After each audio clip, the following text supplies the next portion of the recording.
The gentlewoman from Florida is recognized. Thank you, Madam Speaker. I'd like to yield 2 minutes to the gentleman from Texas, Dr. Paul.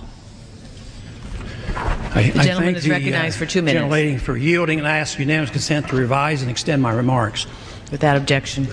Madam Speaker, I rise in opposition to this resolution, not because I am taking sides and picking who the bad guys are and who the good guys are, but I'm looking at this more from the angle of being a United States citizen, an American, and I think resolutions like this really do us great harm.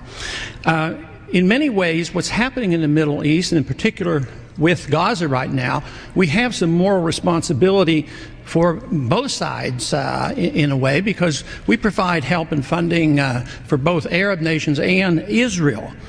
And so we definitely have a moral responsibility, and especially now today, the weapons being used to kill so many Palestinians are American weapons, and American funds essentially are being used for this.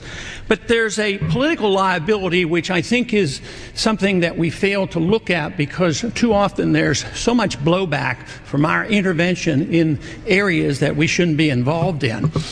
You know, Hamas, if you look at the history, you'll find out that Hamas was encouraged and really started by Israel, because they wanted Hamas to counteract Yasser Arafat. And you say, well, yeah, that was better then and served its purpose, but we didn't want Hamas to do this. So then we as Americans say, well, we have such a good system, we're going to impose this on the world. We're going to invade Iraq and teach people how to be Democrats. We want free elections. So we encourage the Palestinians to have a free election. They do, and they elect Hamas. So we first indirectly and directly through Israel help establish Hamas. Then we have election. Then Hamas becomes dominant, so we have to kill them. You know, it just doesn't make sense. During the 80s, you know, we were allied with Osama bin Laden. And we were contending with the Soviets. It was at that time our CIA thought it was good if we radicalized the Muslim world. So we financed the madrasa schools to radicalize the Muslims in order to compete with the Soviets. There's too much blowback.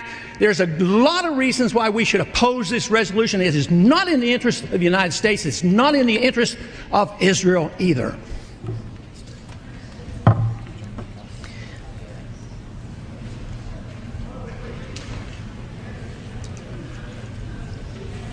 If this were a dictatorship, it'd be a heck of a lot easier. Just so long as I'm the dictator.